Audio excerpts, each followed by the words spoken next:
Hola a todos y bienvenidos a este espacio de reflexión profunda, donde hoy nos embarcaremos en un viaje filosófico y práctico a través de una obra fascinante. Hoy quiero hablarles como si estuviéramos sentados en una terraza tranquila, con todo el tiempo del mundo por delante. Porque el tema que vamos a tratar requiere que bajemos la velocidad y abramos la mente. Vamos a desentrañar la esencia del libro, un BIC, que podríamos traducir como, hacer lo correcto, o, la labor justa, del pensador y educador Jean Tetrum. Para empezar, permítanme llevarlos mentalmente a un lugar específico. Imaginen que están en Londres, caminando por la majestuosa Trafalgar Square. Hace muchos años, el autor se encontraba allí, vagando, observando. Esta plaza, como saben, se construyó para conmemorar la victoria de la Armada Británica en la famosa batalla de Trafalgar, liderada por el almirante Nelson.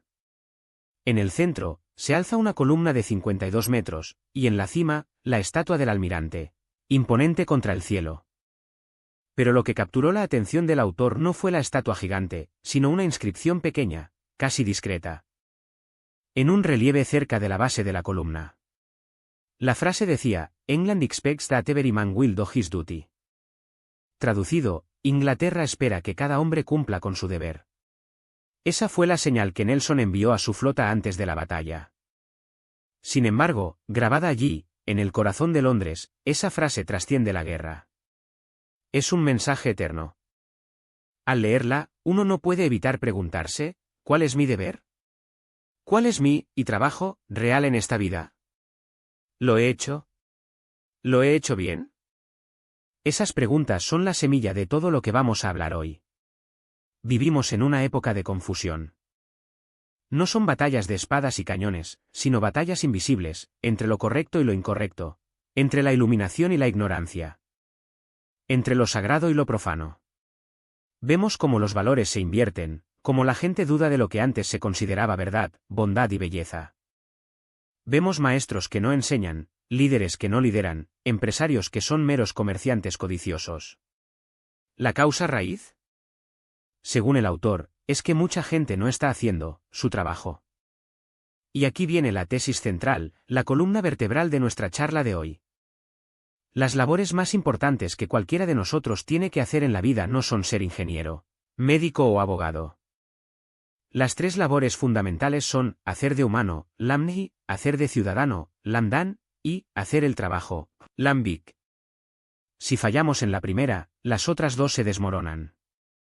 Así que, respiren profundo, porque vamos a sumergirnos primero en la tarea más difícil y noble de todas, la labor de ser humano. Ahora, seguramente se estarán preguntando, ¿por qué necesitamos discutir cómo ser humanos? ¿Acaso no nacemos humanos? Biológicamente, sí. Pero filosóficamente, la respuesta es mucho más compleja. Déjenme contarles una anécdota entrañable que ilustra esto. Una vendedora de jugo de caña le contó una vez al autor sobre su hija pequeña.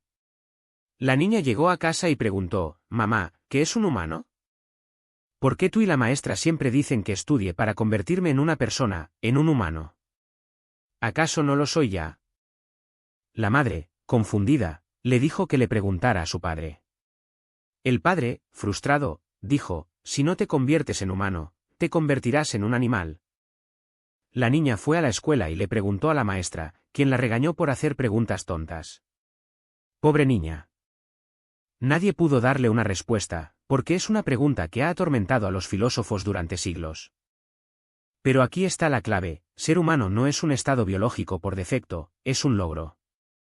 Paolo, un filósofo antiguo, decía que el hombre es una criatura que siempre busca significado. Aristóteles decía que el hombre es un animal con un propósito. Lo que nos diferencia es esa búsqueda de sentido y, sobre todo, nuestra relación con lo correcto, con la verdad. Piensen en Sócrates. Fue condenado a muerte por Atenas, acusado de corromper a la juventud. Podría haber salvado su vida si hubiera admitido culpa y renunciado a su búsqueda de la verdad. Pero eligió la cicuta. Eligió la muerte. ¿Por qué? Porque para un ser humano en su máxima expresión, la verdad y la dignidad son más importantes que la vida misma. En sus últimas palabras, dijo, «Yo voy a morir, ustedes a vivir».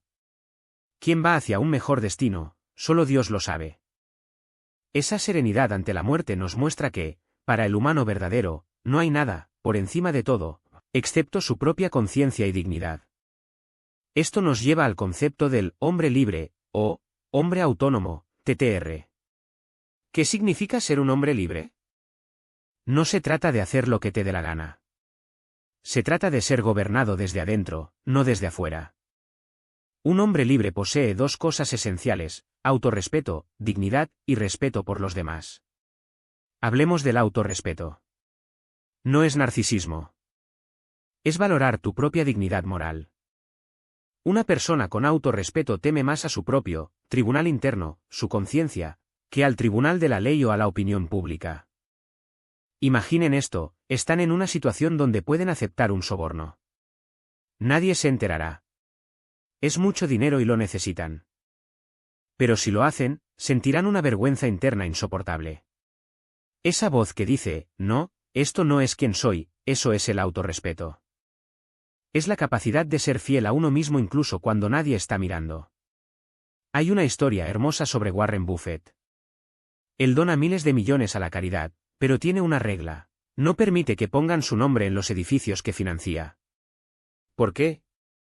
Porque su satisfacción no viene del aplauso externo, sino de saber internamente que hizo lo correcto.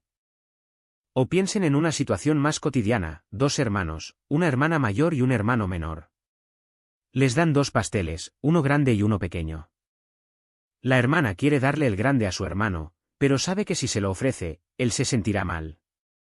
Así que ella, disimuladamente, toma el pequeño para que él, por suerte, se quede con el grande. Ella disfruta viéndolo comer, guardando el secreto de su bondad. Esa felicidad silenciosa es la marca de un ser humano libre. Pero la libertad tiene un límite, y aquí entra el segundo pilar: el respeto por los demás. John Stuart Mill, en su obra sobre la libertad, lo dejó claro: eres libre de hacer lo que quieras siempre y cuando no dañes a otros. Tu libertad termina donde empieza la nariz de tu vecino. ¿Recuerdan el atentado a Charlie Hebdo en París en 2015? Fue un momento que sacudió al mundo y planteó preguntas difíciles sobre la libertad. Millones dijeron, J. Suis Charlie, yo soy Charlie, defendiendo la libertad de expresión. Otros dijeron, yo no soy Charlie, sintiendo que las burlas a la religión eran ofensivas. El autor nos invita a una postura matizada: soy Charlie, porque defiendo el derecho a hablar, incluso si no me gusta lo que dices. Como decía Voltaire. Pero también, no soy Charlie, porque yo, personalmente, elijo no usar mi libertad para insultar la fe de otros. Es un equilibrio delicado entre el derecho a hacer algo y la decisión ética de hacerlo o no. Así que, si visualizamos nuestra vida como un automóvil, nuestros valores, nuestra conciencia y nuestra dignidad actúan simultáneamente como el acelerador y el freno. Son el acelerador que nos impulsa a hacer cosas difíciles, como el hombre que se da la vuelta para ayudar a una víctima de robo aunque tenga miedo, y son el freno que nos impide caer al abismo, como negarse a robar dinero fácil. Si no tienes ese freno interno, si solo te mueves por instinto o miedo al castigo externo, ¿eres realmente humano? ¿O eres solo un animal inteligente? Ahora, pasemos a la siguiente capa. Para hacer de humano, necesitamos capacidades. El autor identifica dos capacidades cruciales. La capacidad de Kaipon, ilustración o liberación mental, y la capacidad de Kaitam, apertura del corazón o empatía. La ilustración, o Kaimin, como la definía Kant, es salir de la inmadurez autoimpuesta. Es tener una cabeza clara. Es la capacidad de distinguir lo verdadero de lo falso, lo bello de lo feo, lo bueno de lo malo. Vivimos en un mundo donde los valores están invertidos. Vemos a intelectuales, que son sirvientes del poder, a artistas, que son meros mecánicos del entretenimiento, a empresarios, que son estafadores. Necesitamos una mente iluminada para ver a través de las máscaras, para, MinNH, definir claramente quién es quién y qué es qué. Pero una cabeza brillante no sirve de nada con un corazón frío. Aquí entra la Kaitam. Necesitamos un corazón que vibre ante la belleza invisible y que se duela ante el sufrimiento ajeno. El profesor Robert Sapolsky, en un discurso en Stanford, dijo algo fascinante. Lo que nos hace únicos como especie no es solo que cooperamos, los chimpancés también lo hacen, sino que podemos sostener la no violencia y la empatía incluso hacia aquellos que no son de nuestra tribu.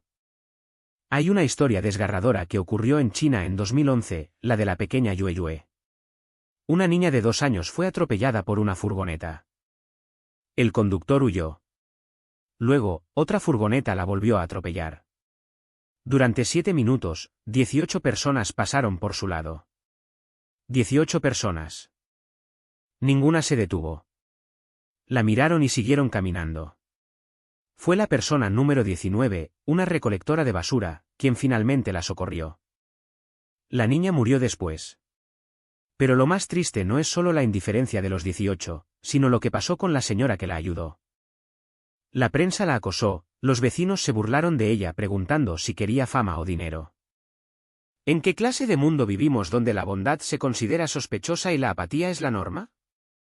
Einstein dijo, el mundo es peligroso no por los que hacen el mal, sino por los que se sientan a ver qué pasa.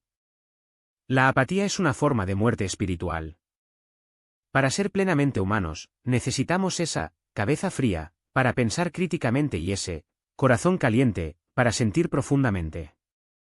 Entonces, ¿cómo desarrollamos estas capacidades? ¿Cómo llenamos nuestra bolsa cultural? La respuesta comienza con la duda. Marx decía, duda de todo. Sócrates decía, solo sé que no sé nada. La arrogancia es el enemigo de la humanidad.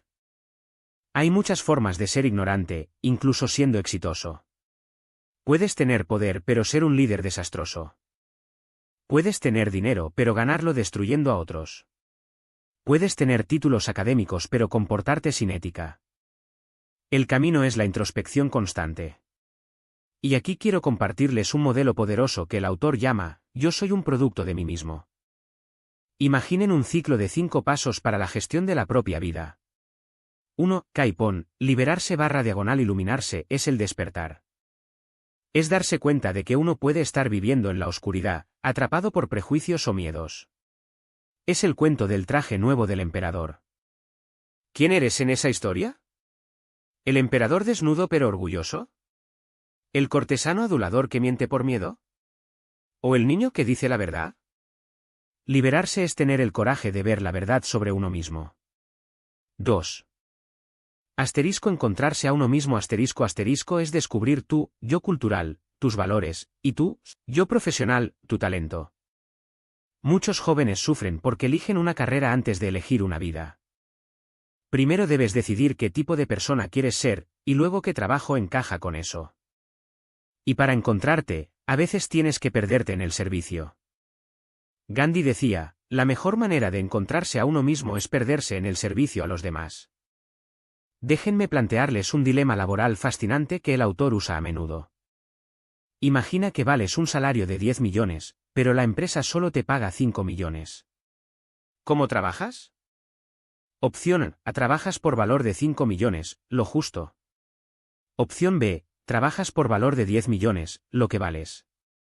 Opción C. Trabajas por valor de 15 millones, más de lo que vales. La mayoría diría que la opción A es justa. Pero si trabajas a media máquina, te degradas a ti mismo, te conviertes en una persona mediocre. La opción B mantiene tu dignidad. Pero la opción C. Esa es la interesante. Trabajas por 15 millones no por la empresa, sino por ti. Porque al entregarte totalmente, descubres quién eres. Aprendes más rápido y te conviertes en alguien que el mercado eventualmente valorará mucho más.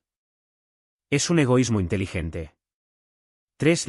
Hacerse a uno mismo ***. Una vez que sabes quién eres, tienes que construirte. Es la lucha diaria entre el instinto y la conciencia. Es cultivar hábitos. Siembra un acto y cosecharás un hábito. Siembra un hábito y cosecharás un carácter. Siembra un carácter y cosecharás un destino. 4. Vivir con uno mismo ***. Es la felicidad de la coherencia. Cuando lo que piensas, dices y haces está alineado. Hay 3 niveles de felicidad en el trabajo. Nivel 1, felicidad por tener cosas, dinero, estatus. Nivel 2, felicidad por dar, ser respetado, útil. Nivel 3, felicidad por ser. Es cuando miras tu trabajo y ves tu alma reflejada en él. Como el contratista que repara una casa y, aunque el dueño ya le pagó sin revisar, él insiste en revisar cada detalle porque su trabajo es su firma. Su honor. 5. Mantenerse a uno mismo. Este es el desafío final. En un mundo corrupto o difícil, ¿cómo no venderse? ¿Cómo bailar con lobos sin convertirse en uno?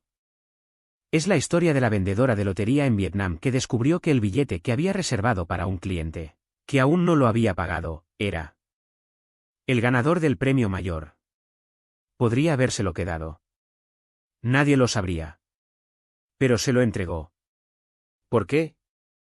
Porque su pobreza material no podía comprar su pobreza moral.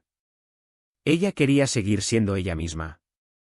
Ahora, habiendo establecido esta base sólida sobre lo que significa ser humano, debemos cruzar el puente hacia la segunda gran labor. Hacer de ciudadano, Lamdan. ¿Por qué es esto una continuación natural? Porque no podemos ser plenamente humanos en el aislamiento. Vivimos en una polis, en una sociedad. Y la calidad de nuestra humanidad determina la calidad de nuestra ciudadanía.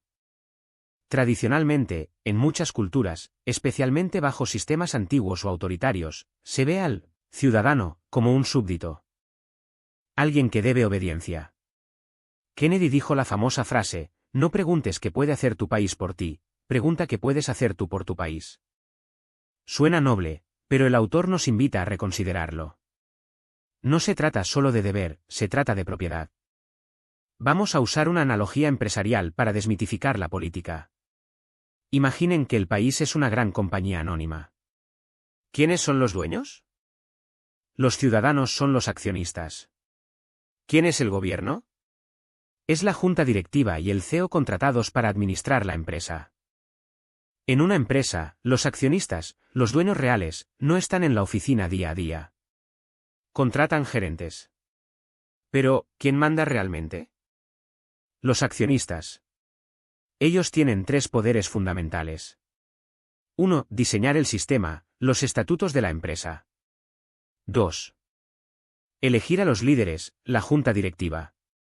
3. Controlar el poder, la auditoría. Traslademos esto al país. 1. Diseñar el sistema. Esto es la Constitución. La Constitución no es una herramienta del gobierno para controlar al pueblo, es una herramienta del pueblo para controlar al gobierno. Es el contrato donde los dueños, nosotros, decimos, les prestamos el poder bajo estas condiciones. Si el gobierno escribe la Constitución a su gusto, es como si el CEO escribiera su propio contrato de sueldo sin supervisión. Eso no es democrático. 2. Elegir a los líderes. Esto es el voto. Pero no cualquier voto. Elecciones libres, justas, competitivas y periódicas. Si solo puedes votar por un candidato, no es una elección, es una coronación. 3.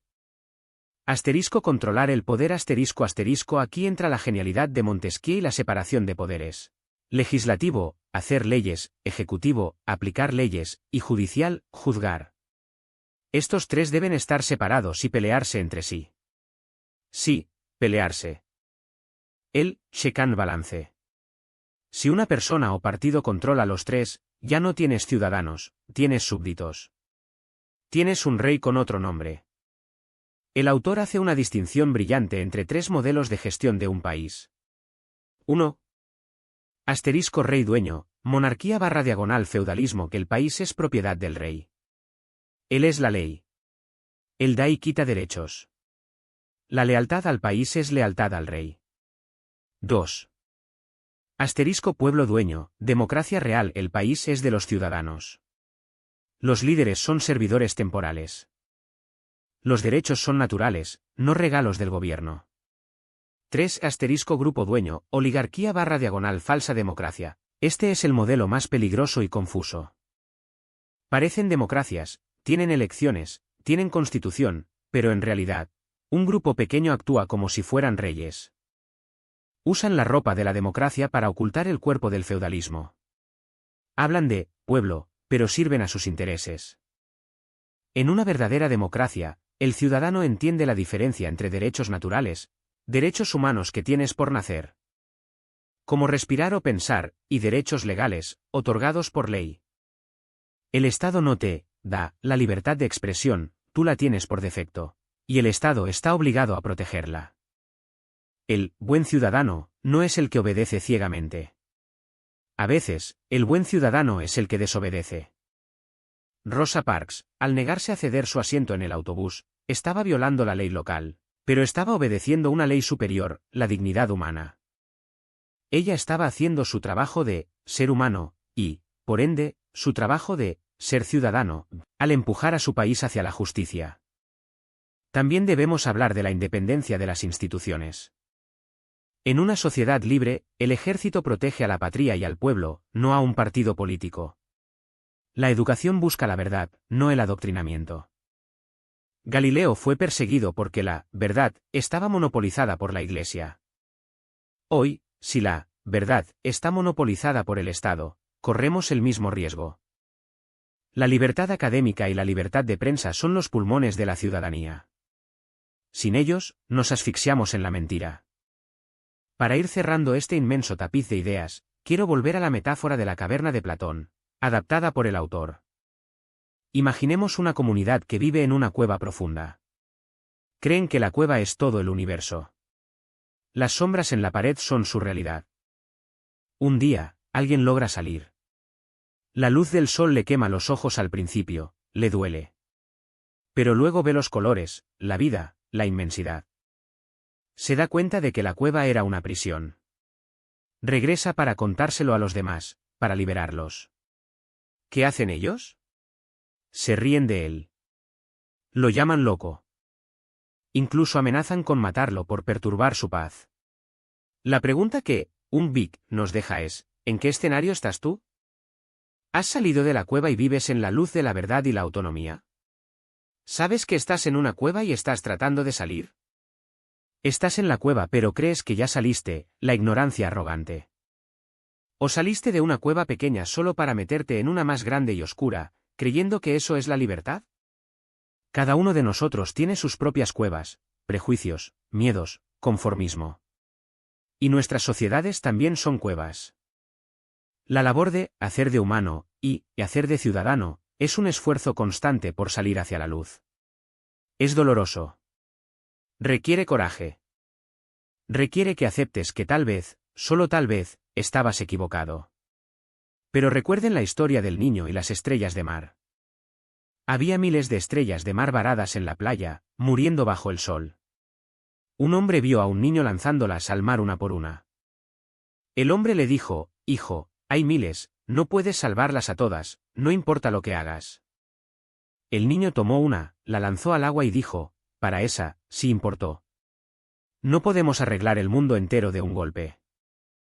No podemos convertirnos en seres perfectos de la noche a la mañana. Pero podemos empezar con nosotros mismos. Podemos elegir la verdad sobre la mentira en nuestra próxima conversación. Podemos elegir la dignidad sobre el dinero fácil en nuestro próximo negocio. Podemos elegir la responsabilidad cívica sobre la apatía en nuestra próxima elección comunitaria. El cambio no viene de esperar a un líder salvador. El cambio viene del yo. Tú eres el producto de ti mismo. Tú eres el arquitecto de tu ciudadanía. Como decía Gandhi, sé el cambio que quieres ver en el mundo. Hacer lo correcto. Hacer tu trabajo. Ser humano. Ser ciudadano. Suena simple, pero es la tarea de toda una vida. Y esa tarea empieza ahora, justo cuando te quites los auriculares y vuelvas al mundo real. ¿Qué vas a hacer? Gracias por acompañarme en este recorrido. Si este episodio ha encendido una pequeña chispa en tu mente, entonces hemos hecho nuestro trabajo. Hasta la próxima.